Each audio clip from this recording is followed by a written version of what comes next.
E aí, hoje a gente vai mergulhar na regra número 1 do processo penal no Brasil, o famoso artigo 1º do Código de Processo Penal. Parece uma frase só, bem simples, mas ela define as regras do jogo para todo o país. E olha, ela guarda umas exceções bem surpreendentes e até umas cláusulas que hoje em dia são meio que fantasmas. Para começar, vamos pensar num desafio. Como é que um único conjunto de regras consegue dar conta de um país com o tamanho e a diversidade do Brasil? Pois é, a resposta para isso está logo na primeira linha do nosso Manual de Regras, o Código de Processo Penal, ou, para facilitar, o CPP. Ok, vamos dar uma olhada de perto nisso aqui. O texto do artigo 1º tem duas partes que são cruciais. A primeira diz que a regra vale em todo o território brasileiro. Simples, né? Mas a segunda parte é uma palavrinha que muda absolutamente tudo. Ressalvados, ou seja, com exceção de. Exatamente aqui que a coisa toda fica interessante. E bom, esse aqui vai ser o nosso roteiro. A gente começa com a regra geral, depois passa para as exceções que ainda estão valendo, vamos descobrir o que são essas cláusulas fantasmas e no final a gente monta o mapa completo para entender como tudo se encaixa. Essa primeira parte do artigo, então, estabelece um pilar do nosso sistema de justiça, um conceito conhecido como princípio da territorialidade. Então, o que isso quer dizer na prática? Que não importa se um crime aconteceu lá no Oiapoque ou no Chuí, o manual de regras para o processo é um só, o Código de Processo Penal. Dá para pensar nele como se fosse o regulamento oficial de um campeonato que acontece no país inteiro.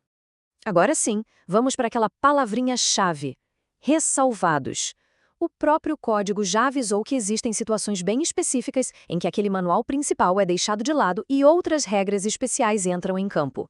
E essas são as 3 exceções que continuam valendo hoje. A primeira tem a ver com o direito internacional, como no caso de diplomatas, que têm imunidade. A segunda é o famoso foro por prerrogativa de função, que é quando altas autoridades, tipo o presidente da República, são julgadas por tribunais superiores. E a terceira exceção são os crimes militares, que têm um código e uma justiça completamente próprios. E agora vem a reviravolta da nossa análise. É bom lembrar que o Código de Processo Penal é lá de 1941. De lá para cá, o Brasil mudou muito. E a nossa lei mais importante, a Constituição, também. E essa mudança acabou criando o que a gente pode chamar de cláusulas fantasmas dentro do artigo 1º. O mais curioso é que os incisos 4 e 5 ainda estão lá, escritos no Código. Eles falavam de processos para um tribunal especial e para crimes de imprensa. Só que, na prática, eles não têm mais nenhuma validade jurídica. São literalmente fantasmas dentro da lei. Mas aí fica a pergunta, né? Se está escrito na lei, por que não vale mais?